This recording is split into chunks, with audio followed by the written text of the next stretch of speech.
Ya chicos, a ver, la clase anterior estuvimos revisando, ¿cierto?, qué consistía el estudio de mecánica del suelo y analizamos respecto a cuáles eran las exigencias de vialidad para la aprobación del proyecto, que, como yo les comentaba, nosotros estuvimos viendo ahí unos cortes tipos, ¿cierto?, y cómo era el proyecto de traviesos y paralelismo, porque a vialidad no se pierda que el interés de vialidad es su carpeta, su ruta, ¿ya? Obviamente ustedes lo saben muy bien que un camino no es tan solo la parte de pavimento, ¿cierto? Por donde se mueven los vehículos, ¿cierto? No solamente la carpeta rodado, sino que también hay un paquete estructural que viene de la mano con la conformación de un pavimento. Ahora, este paquete estructural lógicamente tiene un diseño, un cálculo asociado y que está desarrollado de esa manera bajo ciertas demandas que va a tener el camino, dependiendo de los tipos, en este caso, de camino que existe, cuál es la finalidad del camino, qué tipo de tránsito va a tener, etcétera. Por lo tanto, vialidad bajo esa inversión que hace, obviamente la quiere cuidar. Entonces, en el paquete estructural nosotros sabemos cuáles son como la estratigrafía, por así decirlo, ¿cierto?, del corte del camino, cómo está conformado este. Y lo que le interesa a Vialidad es que su proyecto, que en este caso es nuestro proyecto de alcantarillado, se aleje lo más posible, ¿ya? Se aleje lo más posible de la carpeta para que ésta no sufra daño.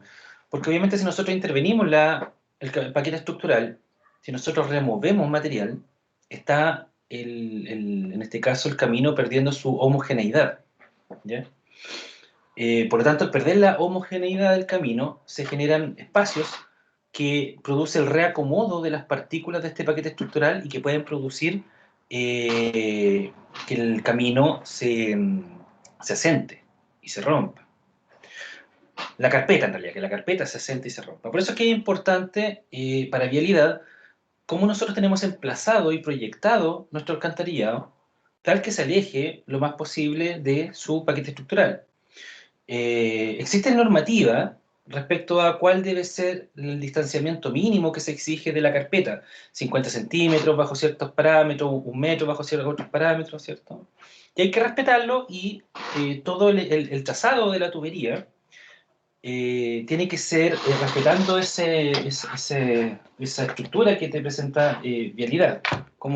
Vialidad cuáles son las exigencias que te hace. Entonces, cuando nosotros hablamos de... Déjenme abrir la pizarra. Cuando nosotros hablamos... Un cachito. Ahí está. Ya. Cuando nosotros hablamos de un camino de vialidad, nosotros pensamos que tenemos nuestra línea de cierre, ¿cierto? Y a ambos costados. Y ahí nosotros vamos a tener berma, va a empezar nuestro camino, ¿cierto? Va a tener el eje de la calzada, que va a estar ahí, que va a ser el punto más alto, va a volver a bajar el camino y va a volver a ser berma. Entonces aquí tenemos nosotros carpeta. Esta es la carpeta de rodado, el paquete estructural está abajo de ella. Y acá tenemos el eje de la calzada. Acá tenemos obviamente línea de cierre, que es donde están generalmente las rejas de los terrenos, ¿cierto? Y línea de cierre. Por lo tanto, el proyecto de vialidad se le denomina proyecto de atraviesos y paralelismo, porque el paralelismo es ver este corte y ver dónde está ubicado el colector. Entonces, con eso vialidad puede decir inmediatamente, perfecto, el colector está proyectado como a 5 metros desde mi paquete estructural, ¿ya? Por lo tanto, cumple con el distanciamiento que yo como vialidad requiero para no dañar mi carpeta. A esto se le llama paralelismo, ¿ya? Y atraviesos, lógicamente, es cuando yo necesariamente tengo que atravesar con una tubería desde un costado de la calle a otro, porque mi trazado me exige que sea de esa manera. Y en ese caso, yo lo que especifico, y que lo vimos también en la clase anterior, es como atravieso con tunelera, ¿cierto?, bajo un camino. Cuando yo atravieso con tonalera, yo lo que estoy haciendo es atravesar una camisa.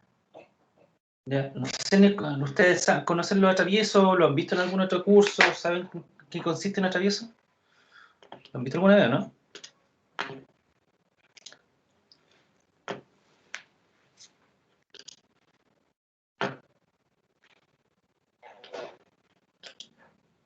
Chicos, ¿alguno?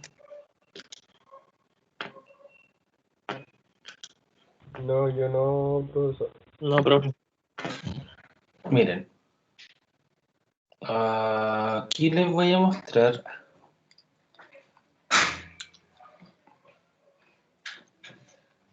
Les voy a mostrar un par de fotos. Espérense un segundito.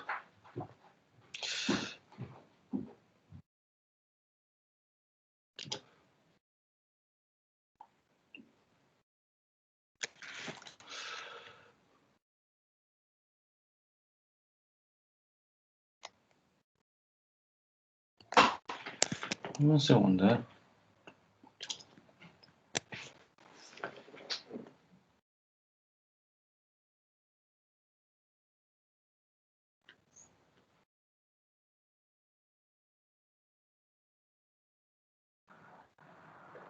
Aquí está.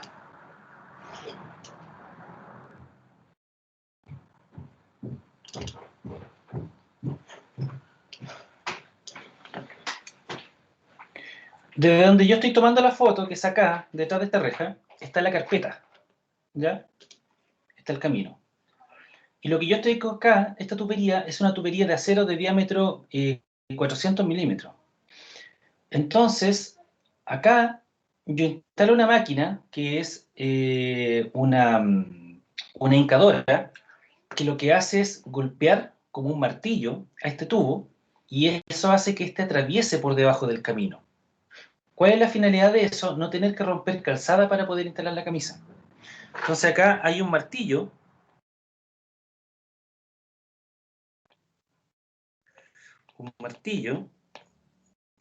que va golpeando constantemente acá a la tubería. Con eso la hace avanzar por debajo del camino. ¿Se entiende? Y se le denomina camisa a esta tubería de fierro porque lo que hace es proteger a la tubería de PVC, que va a ser el colector, ¿ya? Que va a ir después. Y la tubería de PVC generalmente se utiliza que la camisa tiene que tener el doble del diámetro de la tubería de PVC.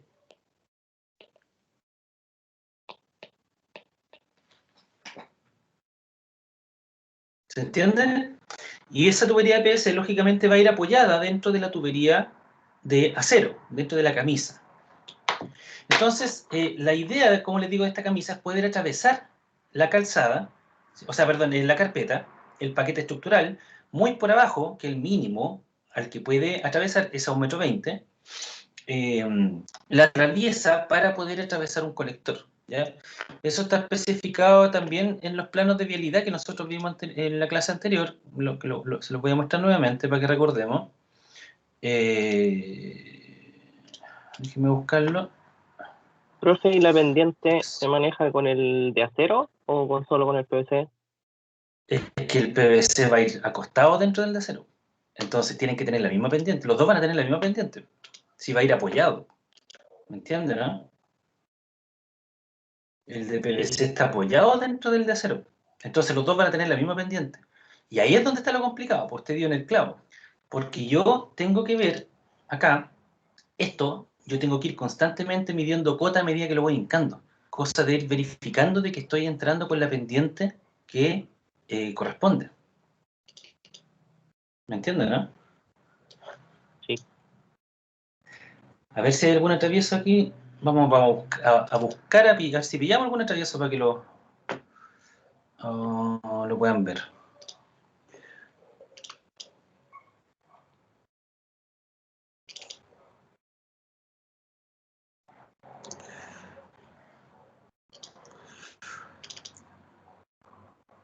Estoy buscando, ¿eh? Dame un segundo.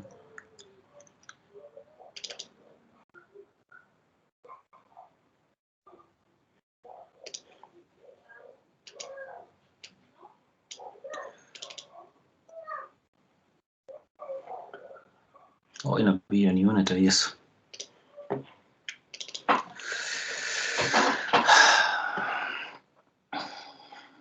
Lo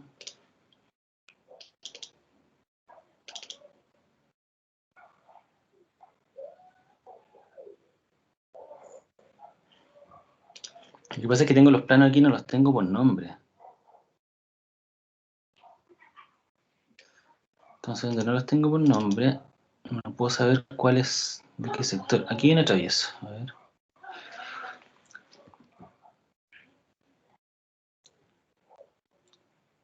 Aquí está.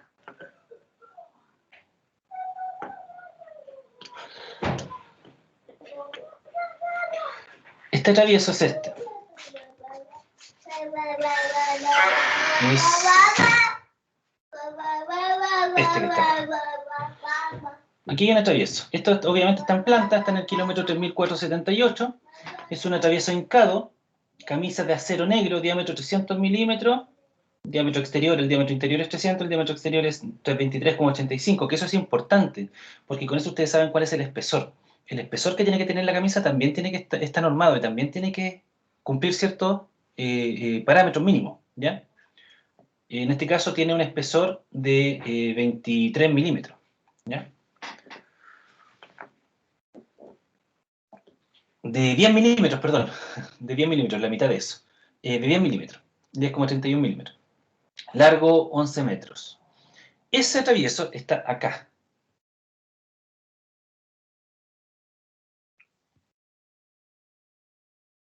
Este. Esperemos que cargue bien la foto. Ahí. Entonces ahí está, como les digo, ¿ven? Lo que está achurado es la camisa de acero negro y por dentro pasa el tubo de PVC, que es obviamente lo que se ve ahí como color morado, ¿cierto? Que tiene la mitad del diámetro. ¿Se fijan? Entonces esta está por debajo de la calzada, que es la de color verde acá. Y esto es para una impulsión, no es para colector, es para impulsión de agua servida. Por eso es que el diámetro es 160 y la camisa es de 300, es el doble, aproximadamente. Entonces, como les digo, en este caso la pendiente no es relevante porque la impulsión no depende de la pendiente, ¿cierto? Que una impulsión funciona como una matriz de agua potable, depende de la presión, no depende de la pendiente. Por lo tanto, en este caso no hay problema con la pendiente, el problema es cuando es un colector. Y en ese caso el colector tiene que tener la camisa, la pendiente del colector. Si dice que una pendiente 10 por 1000, la camisa tiene que tener una pendiente 10 por 1000, porque el colector está acostado, por así decirlo, entre comillas, ¿cierto?, dentro de esta tubería de acero negro. Ya va apoyado. Por lo tanto, va a tener la misma pendiente que tenga él. Y aquí en este caso, en la fotografía, aquí tenemos esta camisa, pues aquí la estamos nosotros atravesando por debajo del camino. Y aquí está la guía que se llama, que son estas maderas que están abajo, donde también se les dio la cota a la madera, o sea, la excavación se hizo con una cierta pendiente, estos palos que están aquí, que son como la cama de apoyo, también tienen esa pendiente, cosa que el tubo apoyado va a tener la pendiente con la que tiene que ser hincado, ¿ya? Y una vez se va hincando, lógicamente hay que ir midiendo en todo momento las cotas para verificar que la pendiente sea la correcta, la proyectada. Dudas. Tengo un video de cuando están hincando, pero no lo van a poder ver. Se los voy a dejar en la carpeta de Dropbox. ¿Duda? Yo tengo una duda, profe. Dígame. ¿El resto del tubo no se rellena? ¿Se deja así nomás? Abierto. La idea es que tú puedas manipular ese tubo en caso de que tenga algún problema. Ya. Entonces, finalmente, esta tubería de acero negro es la que hace todo el esfuerzo de protección a la tubería. Todo el suelo está ejerciendo sus cargas, ¿cierto? Sus tensiones en la tubería. La tubería es la encargada de resistir todas esas cargas y proteger a la tubería de PVC. Y también la idea de que sea de acero es que tú estás sustituyendo el material que estás desplazando al hincar esta tubería, lo estás sustituyendo por el tubo. ¿Se entiende?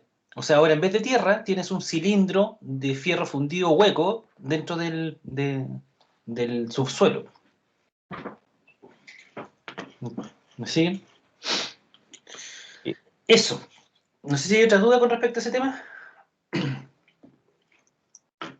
Esto es lo penca de no estar en una clase presencial, porque es distinto como uno les puede mostrar estas cosas presencialmente, uno lo puede ir dibujando.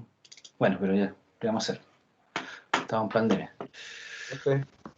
Dígame. Me dijo que se le da el internet, por eso no aparece conectado. No, si no hay problema. Sí, se entiende.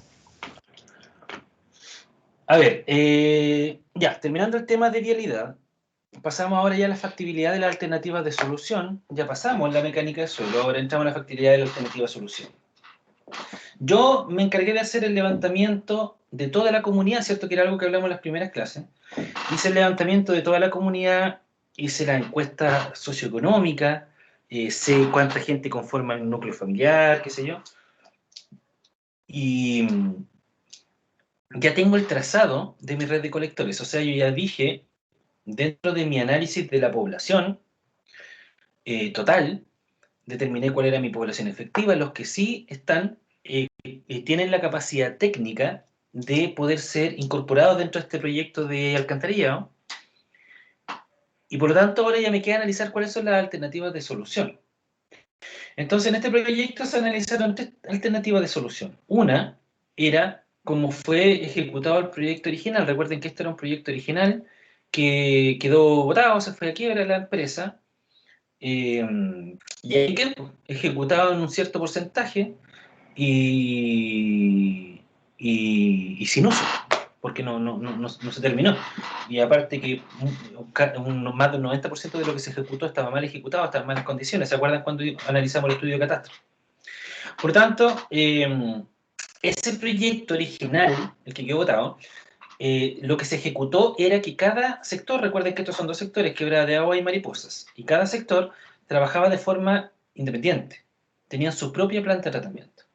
Entonces, cuando se analizaron las alternativas de solución para este nuevo proyecto, nuevo entre comillas, porque se basa en el proyecto anterior, obviamente una de las alternativas era mantener el diseño original, que era que ambos sectores trabajaran con su propia planta de tratamiento de agua servida de lodos activados, que es un tipo, o mejor dicho, una tecnología para este tipo de planta. ¿Bien? O sea, el sector de Mariposas tiene su sistema de recolección de agua servida junto con su planta de tratamiento de agua servida, y el sector de agua, Quebrada de Agua lo mismo.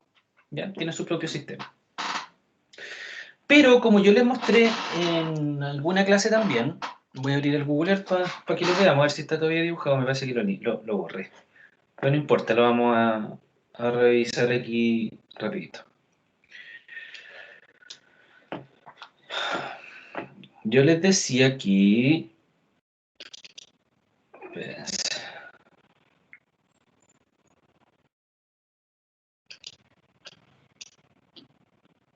Sí, lo borré, no importa.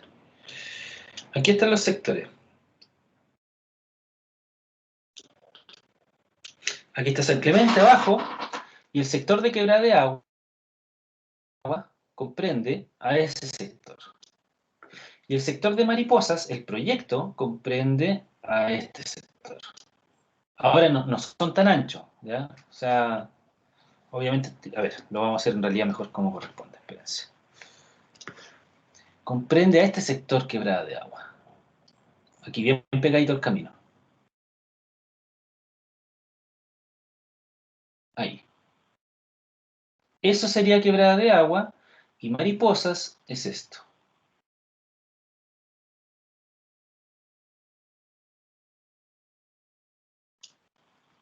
¿Estamos?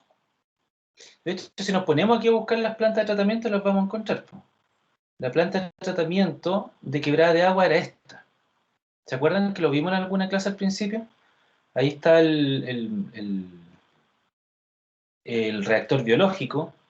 Aquí están estas son donde está el generador, donde están los sopladores. Y esto es las canchas de secado, ¿ya? Del lodo. Y la de mariposa, esa se me pierde. Aquí también, no me acuerdo dónde está. Pero está por aquí también en alguna parte de la de mariposa. Me van siguiendo, ¿cierto? ¿Se ve bien todo? Sí, sí, Sí. profe. Ya. No recuerdo la de mariposa, pero está por ahí en algún lugar. ¿Ya? Entonces, eso fue lo que se alcanzó a ejecutar en el contrato del año 2010, 2008, no me acuerdo cuándo fue el contrato. Entonces, perfecto. La alternativa 1, como les comentaba, fue cada uno con su propia planta de tratamiento. Pero luego, los ingenieros dijeron, oye, pero fíjate que entre Quebrada de Agua y Mariposas hay un tramo de camino cortito que tal vez si yo hago el análisis de las cotas, yo puedo descargar gravitacionalmente desde un sector a otro. Y efectivamente se podía. Entonces la segunda alternativa de solución fue unir Mariposas, que no tenía ninguna planta elevadora. Quebrada de Agua a su vez tenía dos plantas elevadoras más una planta de tratamiento. Mariposa no tenía ninguna planta elevadora y una planta de tratamiento, porque toda el agua podía escurrir de derecha a izquierda, o sea, el gradiente era en dirección hacia el poniente, hacia la izquierda de sus pantallas. ¿Ya? Entonces, por lo mismo, se dijo, ¿sabes qué? Técnicamente nosotros podríamos unir Mariposa Quebrada de Agua y que toda el agua de Mariposas llegue a Quebrada de Agua. Entonces, así nosotros podríamos eliminar una planta de tratamiento en Mariposas y unir las aguas servidas de Mariposa Quebrada de Agua y tratarlos en la planta de tratamiento de Quebrada de Agua. ¿Sí o no? Y después se le ocurrió una tercera alternativa. Dijeron, ¿qué pasa si nosotros unimos ambos sectores, eliminamos la planta de Mariposas y además eliminamos, estamos hablando de eliminar como una alternativa de solución, esto está todo en un supuesto, ¿ya? Eliminamos la planta de tratamiento de Quebrada de Agua y toda el agua servida de esos dos sectores lo impulsamos con una planta elevadora de agua servida hasta San Clemente y lo conectamos a la red de alcantarillado de la empresa sanitaria Nuevo Sur. ¿Se entiende? Ese es un negocio que Nuevo Sur hace, donde el que quiera urbanizar y conectarse desde el sector rural al sector urbano, lo puede hacer, pero tiene que pagar.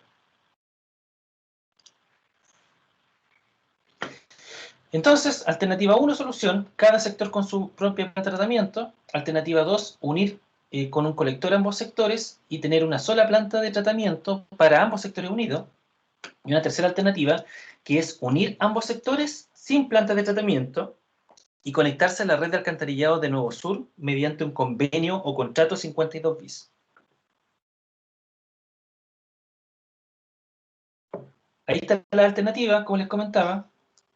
Ahí está la planta de tratamiento de Mariposa. A ver, busquémosla. Ahí se ve que está ubicada ahí justo en la entrada de la curva. Aquí tendría que estar.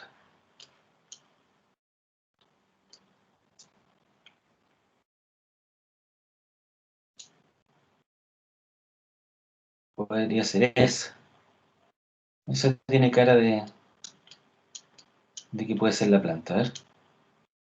¿Cierto?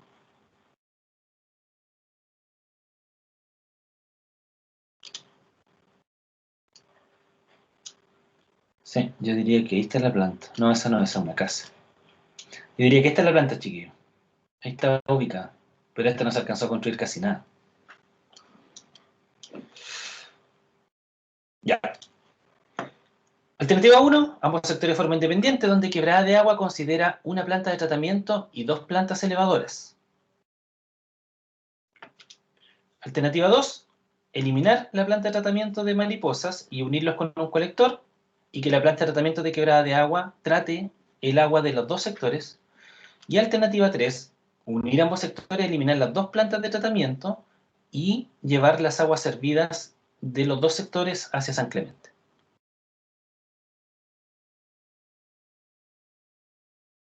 ¿Estamos? Aquí está el tema de las viviendas, que eran en Mariposa en ese momento eran 250 viviendas, más 13 viviendas que se unieron gracias a este nuevo colector que une ambos sectores, y 16 viviendas que están ubicadas acá en el sector de Quebrada de Agua al inicio. Aquí hay un esquema de cómo funciona la red de colectores e impulsiones, ¿ya? En la alternativa, donde Quebrada de Agua tiene su propia planta de tratamiento de agua servida, hay un sector que es el sector de Santa Delia, donde llega el agua servida y hay que instalar aquí un colector. En estas casas no es posible que gravitacionalmente lleguen al colector público principal. No hay otra solución que llevar las aguas servidas hacia, en contra de la dirección, digamos, donde está ubicado el colector público, y llegar a una planta elevadora de aguas servidas e impulsar las aguas hasta el colector que está en la calle. Suena un poco tonto, ¿ah? Porque obviamente usted me podría decir, pero profe, mejor hagamos que el colector vaya en la otra dirección y llegue directamente a la calle. El problema es que el desnivel se va profundizando a medida que voy avanzando hacia la PEAS 2, el terreno. Es una cosa, a ver, una cosa simple.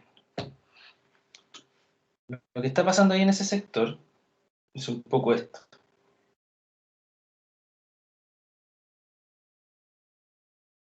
Se conecta.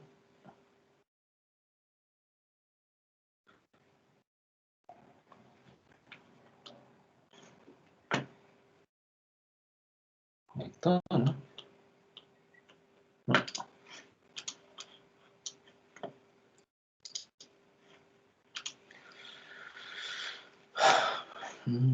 Acá.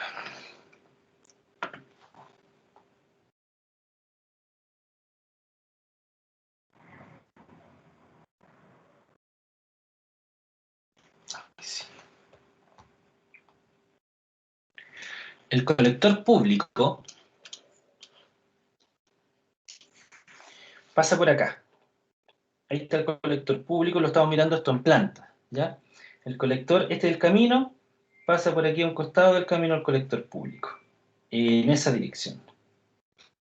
Entonces aquí en este camino, hay un camino que está a un costado, que va en dirección hacia el norte, que es el sector de Santa Delia. El problema de este camino, de Santa Delia, es que si nosotros ahora miramos un corte transversal de esta manera, que va a ser el corte A', es el que vamos a ver. Nosotros nos vamos a parar aquí a mirar el corte. Nosotros vamos a decir que aquí está el camino, así está el camino. Berma, calzada, berma, cierro. De cierro a cierro. Entonces el colector viene por acá, a una cierta profundidad. Luego, si miramos justo el corte acá, que es el corte B', que es justo donde está el camino a Santa Delia, vamos a utilizar la misma figura de abajo. Aquí ya no hay línea de cierre, sino que lo que hay para allá es un camino. Pero el camino, el problema es que se va profundizando en esa dirección. Entonces, si nosotros hacemos un zoom a eso,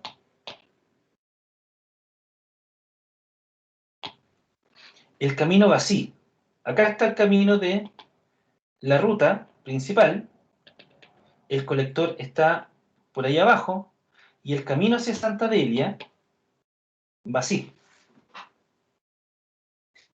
Entonces, si yo no utilizara, a ver, el proyecto que considera que hay un colector que va en la dirección del cómo se va profundizando el camino y llega a una planta elevadora de aguas servidas, a una PEAS, que mediante un sistema de bombas impulsa las aguas hacia el colector público de la calle principal.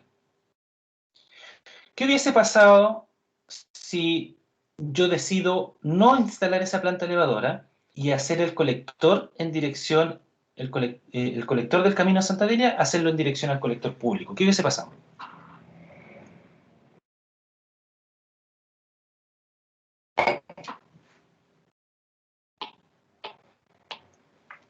¿Qué hubiese tenido que hacer? ¿Se entiende la pregunta? De nuevo, profe, por fin, se me cortó un poquito. Este es el camino, ¿cierto? ¿Qué hubiese pasado si yo hubiese decidido no hacer el colector en esa dirección?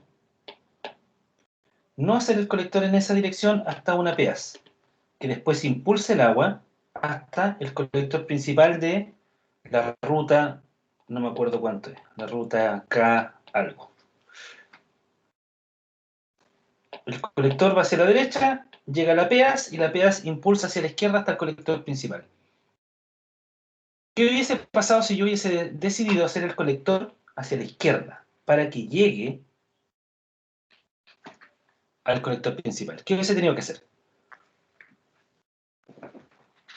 Más excavaciones para que tuviera pendiente. Ya, pero muy bien, pero peor que eso. ¿Qué hubiese pasado con el colector principal?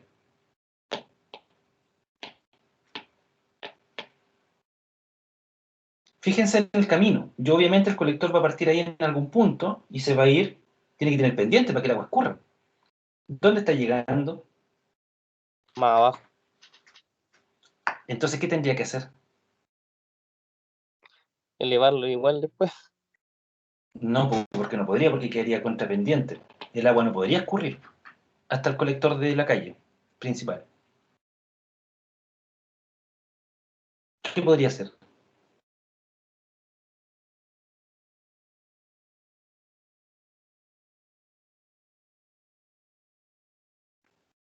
Lo único que me queda por hacer es que todo el resto del proyecto, todos los colectores del resto del proyecto, voy a tener que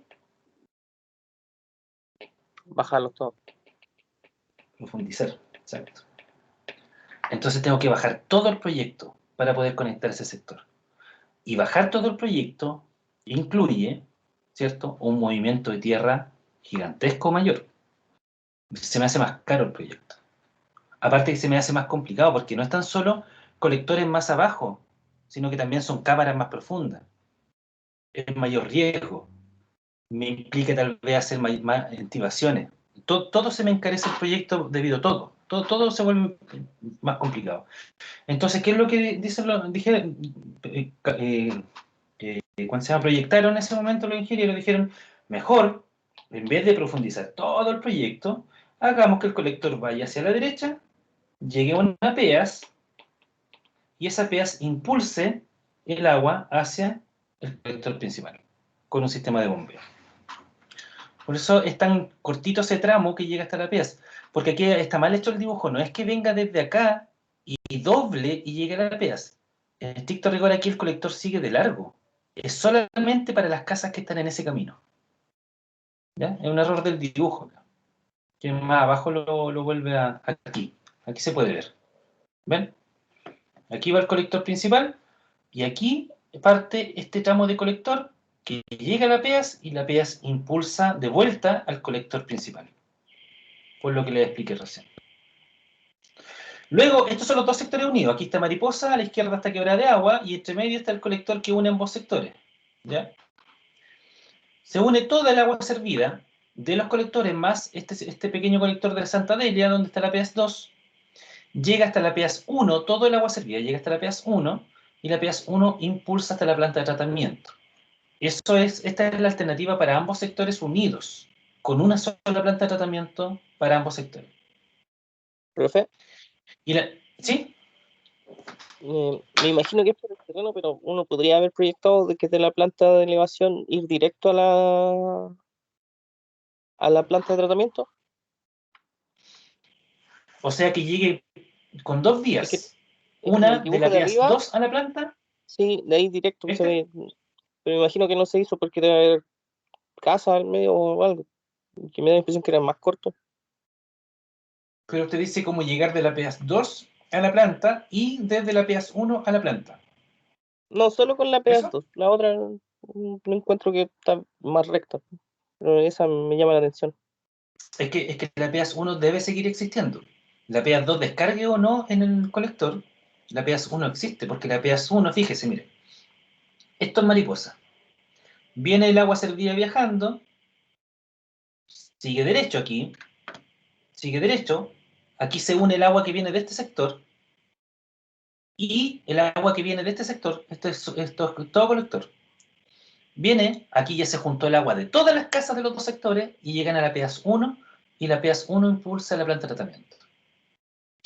Acá la PEAS 2 es solamente para este sector, estas casas que están aquí.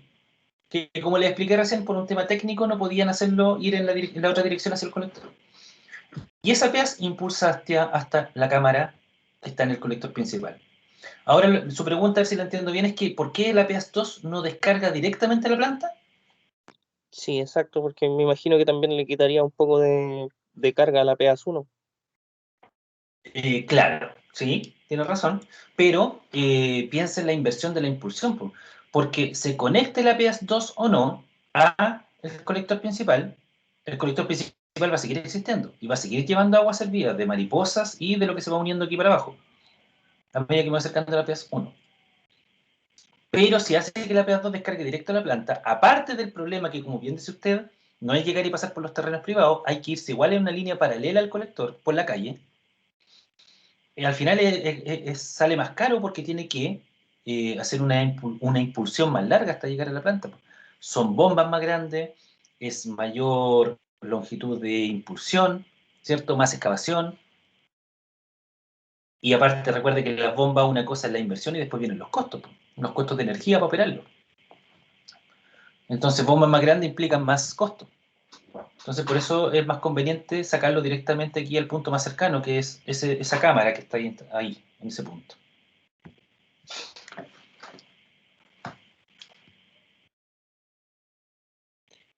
Y aquí está la alternativa 3, los colectores, y aquí ya desaparece la planta de tratamiento. La PEAS 1 impulsa la planta de tratamiento, aquí desaparece la planta de tratamiento y la PEAS 1 impulsa hasta la red de aguas servidas de San Clemente.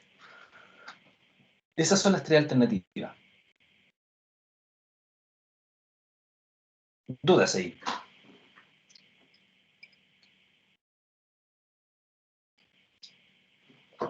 Profe, solo por ser este caso particular, yo tengo que elevar hacia la de San Clemente, ¿cierto? Porque si hubiera pendiente lo puedo mandar normal. Claro, claro, solamente porque San Clemente está en una cuota mayor, claro. Si no, podría haber hecho aquí, como usted bien dice, un colector que vaya a San Clemente, no. Pero en este caso no era posible.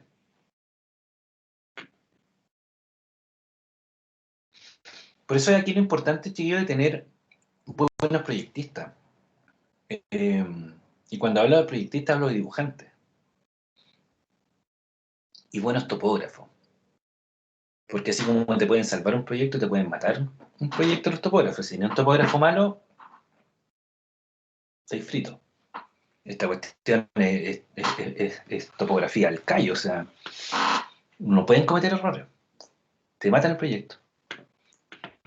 Aquí se tomó la decisión de ir con una impulsión porque la topografía no te daba nomás, no te daba para hacerlo gravitacional. Entonces, como yo les contaba, las alternativas se analizan desde el punto de vista económico-social. ¿Por qué económico-social? Porque por un lado nosotros analizamos dos aristas económicas, que por un lado es la inversión y por otro lado son los costos. Aquí aparece también la reinversión, porque en estricto rigor la reinversión es parte de la inversión dentro del horizonte de análisis de los 20 años, ¿ya? Pero también están los costos. Y el problema es que la inversión se hace al año cero, cuando yo empiezo a construir, pero los costos vienen después cuando el sistema empieza a operar. Y los costos duran toda la vida que esté funcionando el sistema. Y los costos los asume la gente. Mientras que la inversión en un proyecto público lo asume el Estado. En un proyecto privado, la inversión, por ejemplo, si una constructora como Independencia hace un loteo de casa y necesita llegar al colector principal que está a 2 kilómetros y no puede llegar gravitacional y hay que hacer una planta elevadora, la inversión la va a hacer Independencia. Pero después esa inversión te la va a cargar a ti ¿cuándo se llama? Como futuro propietario de la casa. O sea, te va a cobrar 100 millones por la casa, que ahí está metida la casa, está metida la urbanización, las plantas elevadoras, todo. ¿Se entiende? Pero en el caso de los proyectos públicos, obviamente, todo lo que es inversión lo asume el Estado. Pero los costos y la reinversión lo asume la comunidad. Los costos son lo que yo le he dicho a ustedes, los costos de operación, mantención y administración. Operación, que son los costos de energía eléctrica, insumos químicos, etc. Costos de mantención, que son tener herramientas, los equipos para los operadores, trajes, vacunas, botas, no sé. Y administración, que obviamente tiene que ver con todo lo que es papeleo, oficina, qué sé yo. Y todos esos costos, mes a mes, el total se divide entre los beneficiarios. Y eso se transforma en tarifa. Ahora esa tarifa no es igual para todos, obviamente va a ir en función de cuánto es lo que consumen de agua potable. Generalmente se calcula así. Porque si Felipe consume 20 metros cubos de agua y Víctor consume 10, no pueden pagar lo mismo en agua servida. Obviamente, Víctor está aportando el doble en aguas servidas Felipe está aportando el doble en aguas servidas que Víctor. Por lo tanto, tiene que pagar el doble. ¿Se entiende? Pero finalmente, lo que yo recaude de todos ustedes, de Felipe y de Víctor y de Emerson, toda la plata que yo recaude de ustedes me va a servir para cubrir los costos mensuales de la operación de mi sistema. Y en algún momento, como estos proyectos son evaluados a 20 años, en algún momento, dentro de esos 20 años, al año 2, al año 5, al año 10, al año 15, yo voy a tener que hacer reinversión, porque los equipos no duran 20 años, las bombas no duran 20 años. Dentro de la reinversión va lo que es la mantención, reemplazo y reparación. Son tres cosas distintas. Yo una bomba la tengo que mantener todos los años, pero tengo que repararla cuando falle, que puede fallar a los 6 meses, a los 7 meses, a los 3 años. Y tengo que reemplazar, comprar una nueva y desechar la vieja cada cierta cantidad de tiempo, que generalmente las bombas son 5 años. Ahora eso no es ley, no es que al quinto año voy inmediatamente a cambiar la bomba. Debiese ser así, pero no lo es. Generalmente lo que se hace es que se va reparando hasta que ya no tiene más vida, ¿no?, la bomba. Entonces, dentro de los costos, dentro de la tarifa que yo le cobro a la comunidad, también agrego un delta, que es para poder tener un ahorro, ¿cierto? No es tan solo para pagar los costos, sino también tener un ahorro, un delta en el bolsillo de la APR para cuando tenga que hacer reinversión. Entonces, con estos tres factores, yo hago el análisis del valor actualizado de costos, el VAC, que es mi análisis económico. Y donde mi análisis económico se vuelve, donde mi evaluación, además de económica, se vuelve social, cuando yo digo, mira, hay una alternativa que me cuesta, la más barata, me cuesta tantos millones de pesos ejecutarla. ¿Y cómo andan los costos? No, el costo tarifario por vivienda es aproximadamente 30.000 pesos. ¿Ustedes creen que en un sector rural, en gente que se encuentra mucha en riesgo social, que tienen fichas de evaluación bastante bajas porque viven en condiciones que no son las óptimas, ¿ustedes creen que van a tener 30 lucas al mes para pagar en alcantarillado? Entonces de ahí viene la evaluación económico-social. Yo tengo que analizar esto desde el punto de vista técnico-económico, pero también tengo que ponerle su lado social, porque si no tengo precaución de que socialmente también sea beneficioso el proyecto, yo claro, voy a ejecutar un proyecto que es barato para lo que podría haber sido, pero resulta que un costo de 30.000 pesos por vivienda, después el sistema va a empezar en funcionamiento y la gente no me va a pagar la cuenta. Y si no tengo plata para pagar la luz, ¿qué va a pasar? No voy a poder operar el sistema. Y el proyecto va a funcionar 3 meses. ¿Qué es lo que pasa? Y es un gran error que se comete, a mi juicio, en los proyectos serbios. Porque los proyectos sociales serbios de viviendas generalmente se incorpora también la ejecución de una planta de tratamiento, que son para loteos de 30 casas. Pero la gente no paga para poder mantener el sistema. De partida, no se capacita bien a la gente para, para operar una planta de este tipo. O bien capacitan y la gente después puede ser que se vayan los que fueron capacitados. O se vayan a trabajar a otros lados y ya no están ahí disponibles. Entonces queda una planta de tratamiento en manos de personas que no la entienden y que más encima no pagan sus costos. Por lo tanto, la planta no opera. Y toda el agua servida debiese pasar por la planta, ser tratada y depositada en un río, en un cuerpo de agua, ¿cierto? En un punto final. Finalmente, toda esa agua pasa directamente, sigue siendo agua servida, contaminada, y llega al río como agua servida, porque la planta no trató.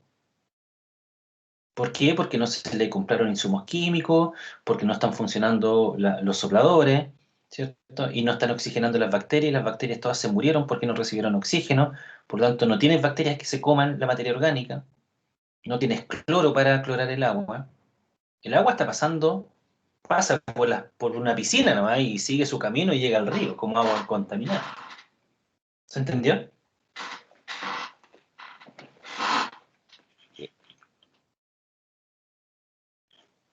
¿Se entiende, chiquillo, no? Sí, profe. Sí.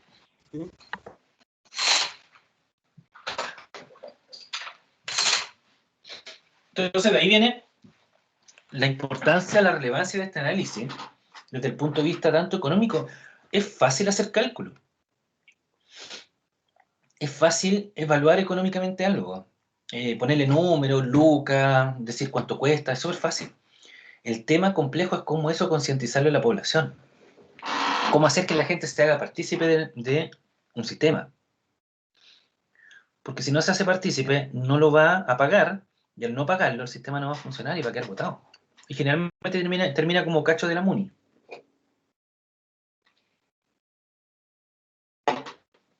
Entonces, primero, para analizar la inversión, hay que analizar el presupuesto, ¿cierto?, asociado a cada una de las alternativas. Obviamente, en un proyecto de alcantarillado a nivel global, los ítems principales que existen, ¿cierto?, son, en este tipo de proyecto, en este presupuesto, son los movimientos de tierra, que es una de las cosas más relevantes. Fácilmente 30% del monto total se va en movimiento de tierra. Obviamente colectores, los tubos, ¿cierto? Obras de hormigón, las cámaras de inspección. En el caso que haya planta de tratamiento, planta de tratamiento. En el caso que haya planta elevadora. Interferencias, todo lo que son los atraviesos, atraviesos tanto de rutas, ¿cierto? De rutas de vialidad, atraviesos de canal, ¿ya? Que también son un tema eso. Y otras obras. Dame un segundito.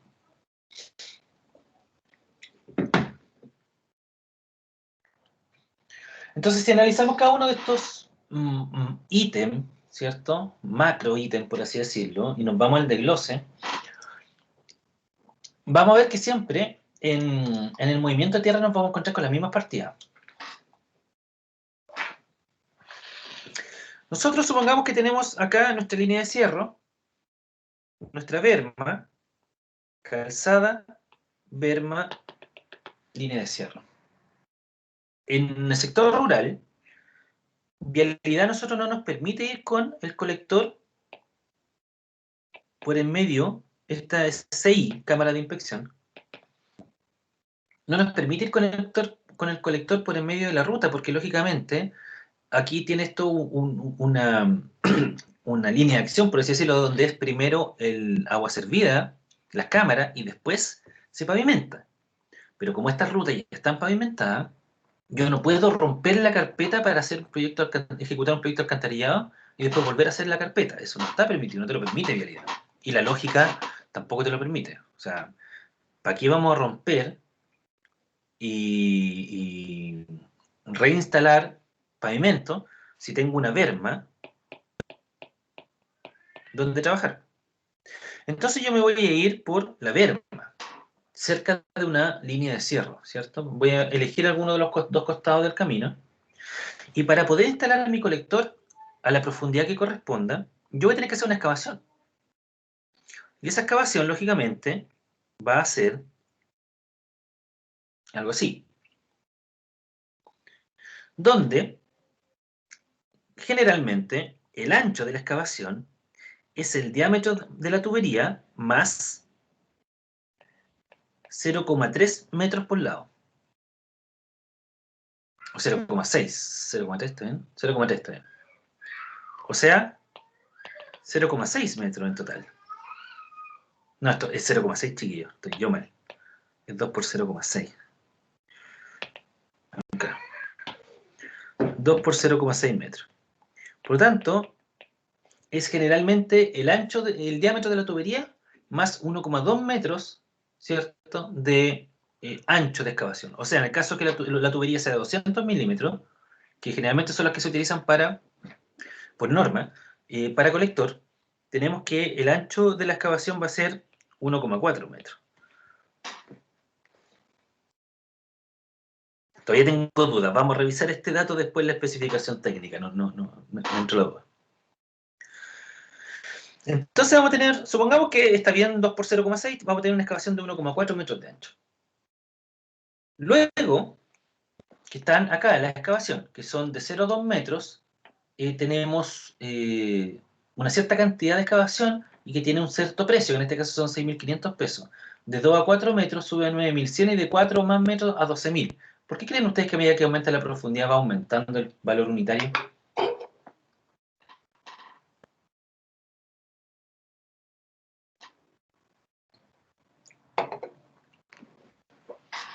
Porque a más profundidad tengo que tener más precauciones.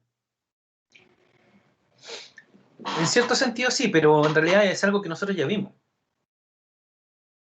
A medida que profundizo, ¿qué seguramente me voy a encontrar o qué seguramente va a pasar? Napa. Nada. Agotamiento. ¿Y qué más? Una excavación de 6 metros en una berma. ¿Qué voy a tener que hacer? Activación. Activación. ¿Cierto? Entonces, por eso aumenta el precio unitario. Ahora, cuando nosotros licitamos, se nos cayó el proyecto y tuvimos que inyectarle más lucas porque estos precios están caídos. La activación más agotamiento, el metro precio unitario por metro cubo, anda cerca de las 30 lucas. ¿Ya? Escarpe, que el escarpe es la limpieza del terreno, sacar la maleza, las piedras, que quede el terreno llano, digamos. ¿Ya? También se cubica, obviamente, su cubicación son en metros cubos. O sea, no cubicación, movimiento de tierra son en metros cubos. Cama de apoyo, aquí ya empezamos con los rellenos. Para instalar la tubería, yo hago una cama de apoyo de que se llama, que es una arena tamiz 200 de 10 centímetros de altura, 0,1 metro. Luego, yo instalo la tubería sobre esa cama de apoyo y tiene que quedar un sexto del diámetro de la tubería, tiene que quedar, no sé cuál es la palabra, embutido, embebido, no sé, dentro de la arena, ¿se entiende? O sea, va a quedar aquí una altura de un sexto del diámetro dentro de la cama de apoyo. Luego que hice eso, ahora esta cama de apoyo no es llegar y tirar arena, tiene que estar también compactada, todo está en la especificación técnica. Viene el relleno lateral, donde yo voy a rellenar hasta la clave de la tubería. Recuerden que la clave es la cota superior de la tubería. Voy a rellenar con la misma arena. Esto se le llama relleno lateral. Hasta la clave. Luego viene el relleno de la primera capa, que es la primera capa que está por sobre la tubería. Relleno, primera capa. Y va a tener una altura de 30 centímetros. Obviamente, la altura del relleno lateral va a tener el diámetro, ¿cierto? Que en estricto rigor es 5 sextos del diámetro porque un sexto quedó dentro de la cama de apoyo. Pero aproximadamente el diámetro. El relleno lateral va a tener una altura de diámetro. La primera capa tiene una altura de 0,3 metros, de 30 centímetros.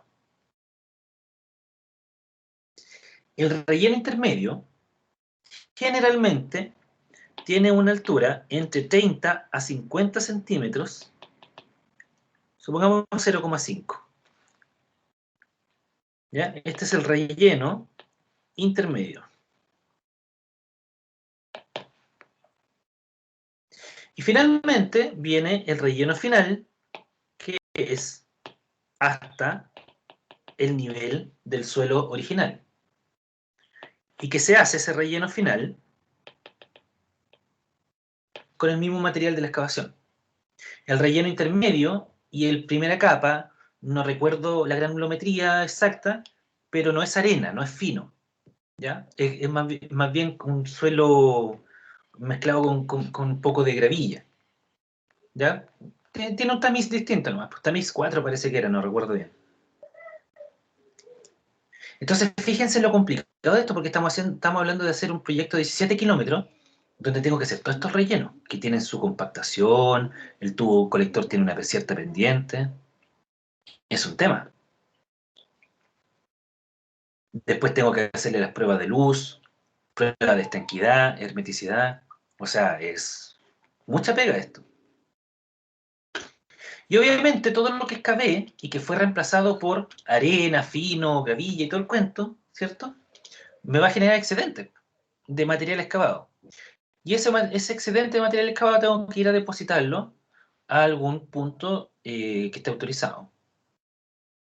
Por ejemplo, no sé, incluso hasta un vecino que tiene un valle dentro de su terreno y quiere aplanarlo.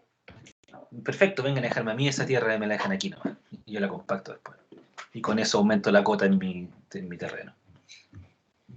¿Me siguen? Sí. Eso con respecto al movimiento de tierra. Colectores. Hay dos digamos, dos temas o dos ítems importantes dentro de los colectores, que son el suministro de las cañerías y, por otro lado, el transporte, la colocación y la prueba de estas cañerías. Por suministro, se entiende que tiene que ser solamente la compra de las cañerías. O sea, yo voy al Sodimac, el Sodimac me vende a 5.022 pesos el metro lineal de cañería PVC clase 4, que es un PVC sanitario. ¿Ya? Clase 4 quiere decir que me resiste una presión de 4 metros columna de agua. Clase 6, una presión de 6 metros columna de agua. Perdón, de 60. 40 y 60 metros columna de agua. O sea, para que resista más el tubo, el colector, ¿qué diferencia hay en un tubo clase 4 y en un tubo clase 6? ¿Por qué el 6 resiste más? Más presión. Más presión del suelo, porque un PVC sanitario no va a presión. El suelo es el que le ejerce esa presión. ¿Cómo lo hace resistir más?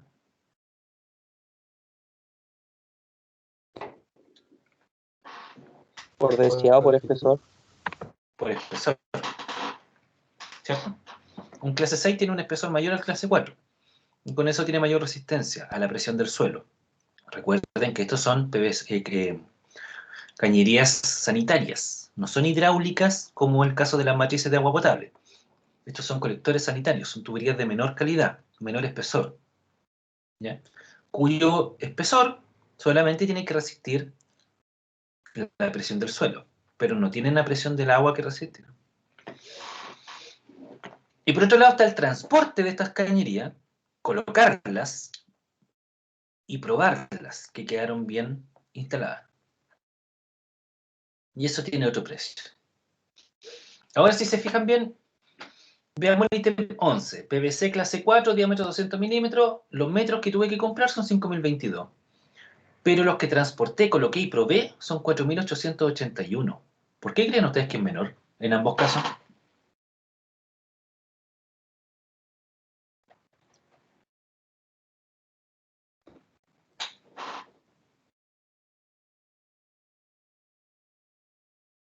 Uno siempre compra más, pues, profe, por si rompo alguna, o por si tengo que modificar algo. Es que aquí yo estoy suponiendo que no estoy rompiendo. Pero sí, estos tubos vienen en tiras de 6 metros. Entonces, si tengo que instalar 9 metros, voy a tener que cortar uno y voy a perder 3 metros.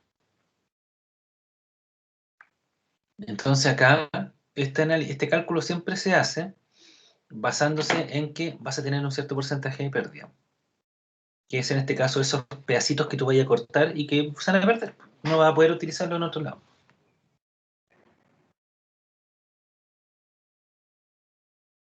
Obras de hormigón. Hay dos tipos de cámara que comúnmente se usan, hay más, pero los que comúnmente se utilizan son las cámaras tipo B, tipo A y tipo B. La diferencia entre las cámaras tipo A y tipo B es que las tipo A están hechas para una mayor profundidad por el diseño que tiene.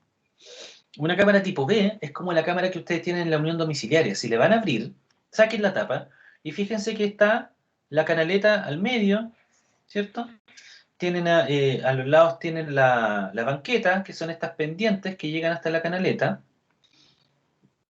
y el cuerpo, que tiene un diámetro X, que en este caso es 1,30 m. ¿Listo? Pero si ven una cámara tipo A, está compuesta por una chimenea, que tiene un diámetro menor de 60 centímetros, un cono, que lo que hace es pasar de ese diámetro 60 milímetros a un diámetro de 1,3 metros, y el cuerpo, que es toda esta parte de acá, que puede variar, que puede ser de 1,3 metros, incluso hasta 1,8 metros, para luego llegar a la banqueta de la canaleta.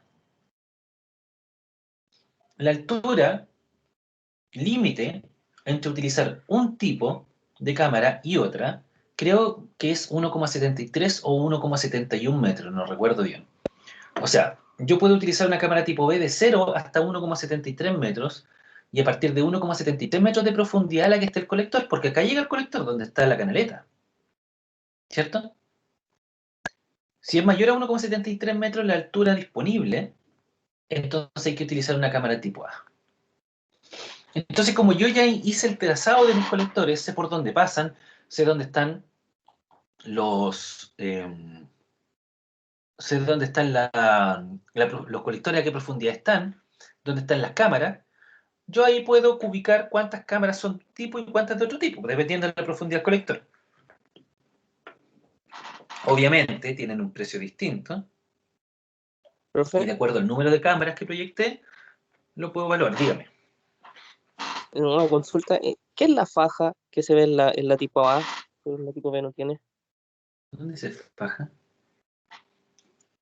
Ah, acá.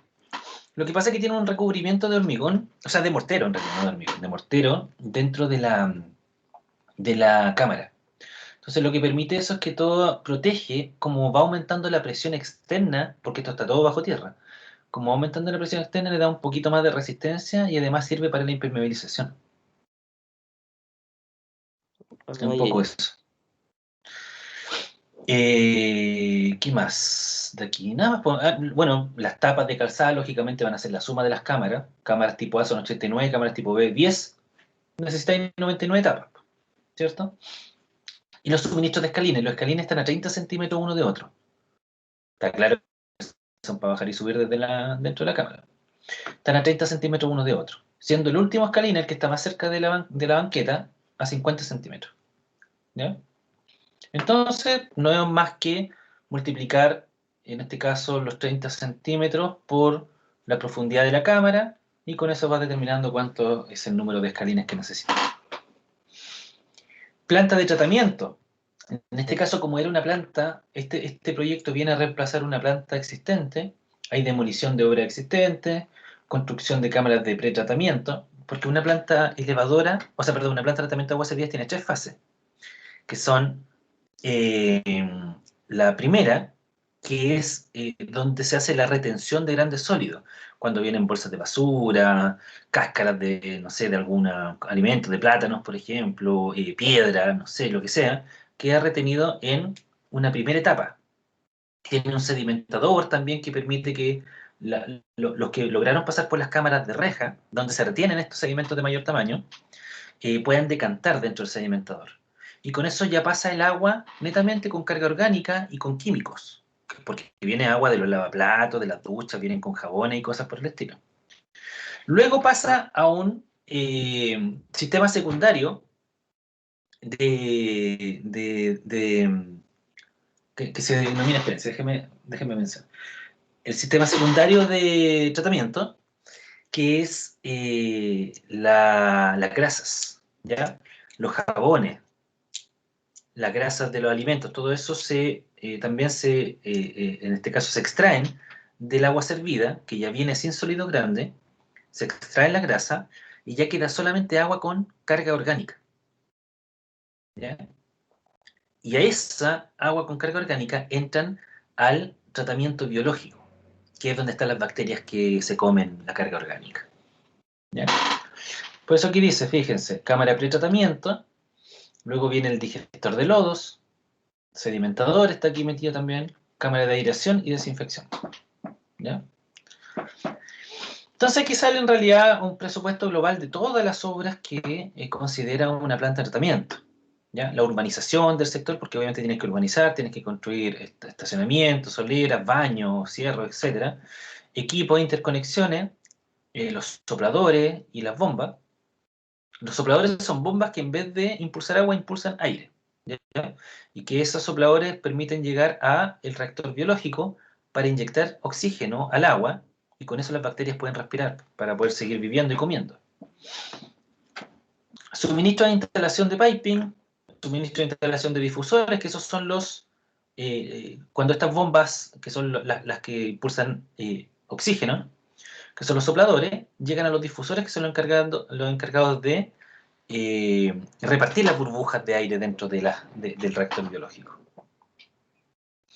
Construcción de casetas de equipo, bla, bla, bla, bla. ¿Ya? Y con eso se arma el presupuesto asociado a la planta de tratamiento.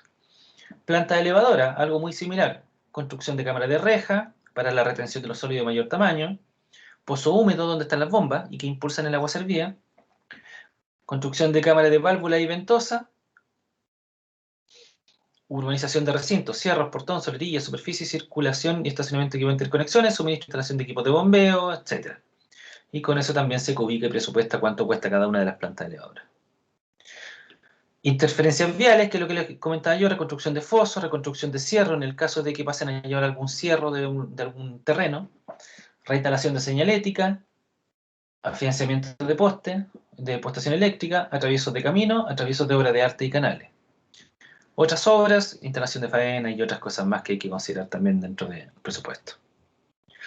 ¿Dudas con respecto al presupuesto?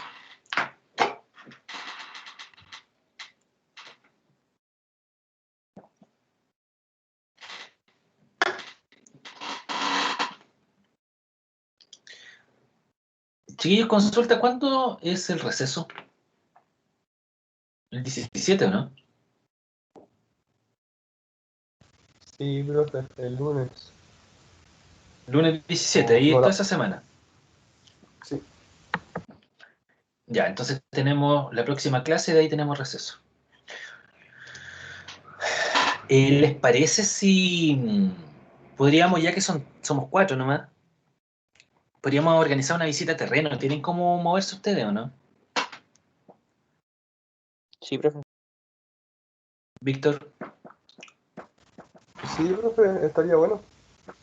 ¿y el Emerson podrá, Felipe? ¿O pueden ir juntos, no sé? Si no está trabajando o haciendo algo, probablemente sí. ¿Qué día les conviene a ustedes? ¿Qué día pueden ir?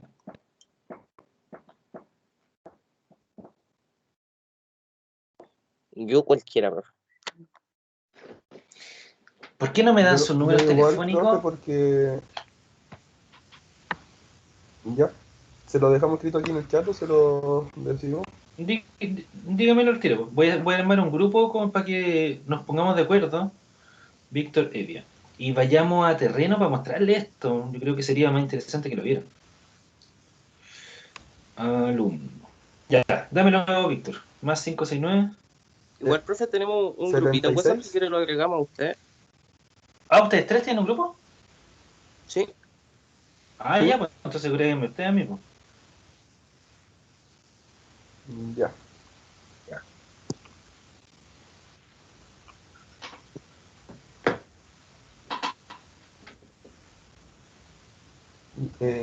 ¿Me puede dar el número, profe?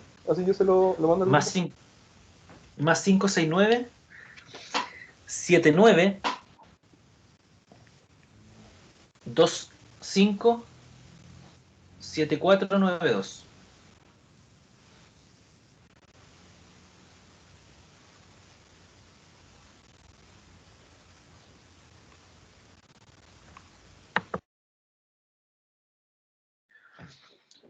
Agréguenme y ahí nos ponemos de acuerdo para que hagamos un terreno y vamos a visitar obras y les muestro todo esto que les estoy hablando. Sería lo ideal.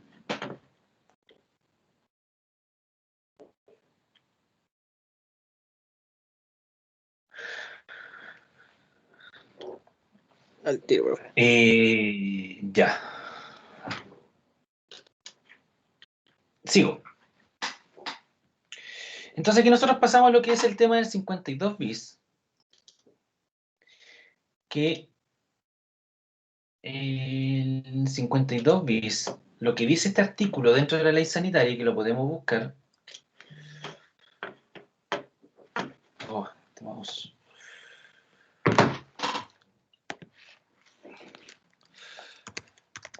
Ley.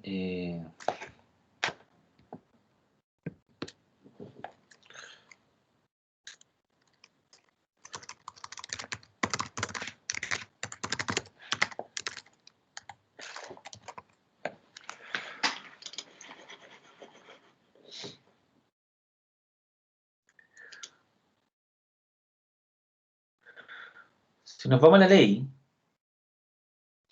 general de servicios sanitarios, nos podemos ir al artículo 52.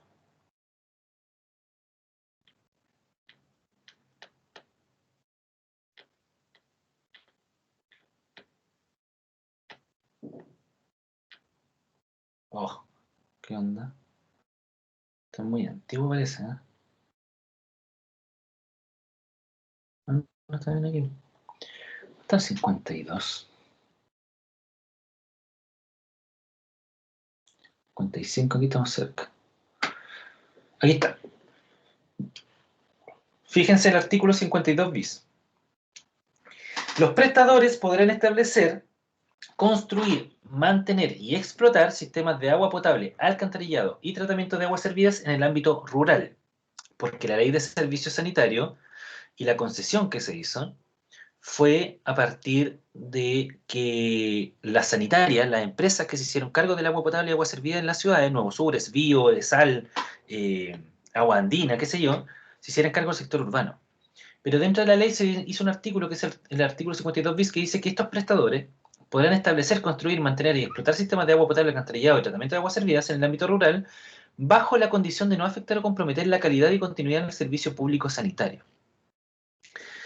Entonces, si yo soy Nuevo Sur y estoy a cargo de Talca, urbano, yo puedo conectar un sector rural cercano a Talca, pero no puede afectar a el servicio que le otorgo a mi sector urbano. El tema es que aquí no dice nada de quién paga esa inversión. Aquí en ninguna parte me está diciendo que yo, como Nuevo Sur, tengo que pagar para mejorar mi inversión y con eso puedo conectar a una persona a un loteo del sector rural. Yo lo que hago es decirle al sector rural, ya perfecto, conéctate, pero yo tengo que hacer estas mejoras valen tanto, así que tenéis que pagarlas, si es que queréis conectarte. Entonces, ¿dónde está el negocio? ¿Se fijan? Por eso es que ahí hay un tema súper relevante entre la sanitaria y la inmobiliaria. Cuando la inmobiliaria se quieren conectar, es responsabilidad de la inmobiliaria hacer la urbanización para conectarse a la red sanitaria. En el sector urbano, tú tienes que hacer la inversión de las tuberías para llegar a conectarte a la red de la compañía.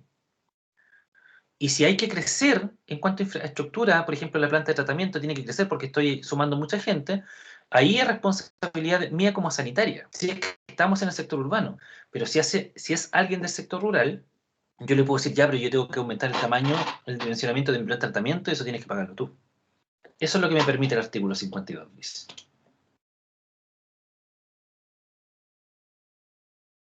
¿Estamos? Entonces, si uno mira, por ejemplo, ¿en qué consiste este artículo 52 bis? Veamos uno. Este convenio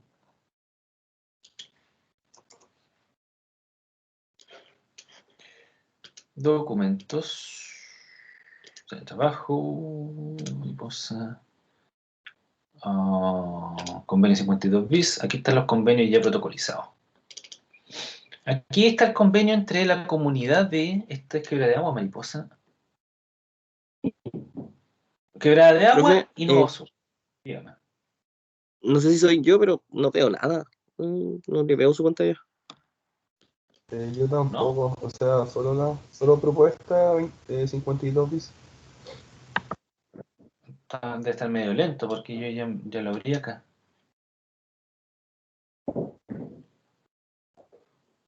A ver, la vamos a sacar y la vamos a volver a poner.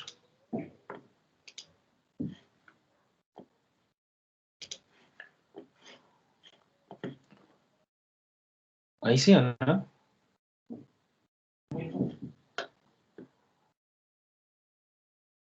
No, por lo menos a mí me queda en negro todo. Se ve que está como transmitiendo algo, pero sale en negro todo. Ya. Sí, acá Entonces, resolvamos esto y dejémoslo hasta aquí. Retomamos desde el 52 bis desde el próximo viernes. Y para explicarles bien qué es esto, porque en realidad ya cerca de las 7 estamos todos cansados, estoy súper cansado, y para que lo hagamos bien, ¿ya? Lo veamos bien. Pongámonos de acuerdo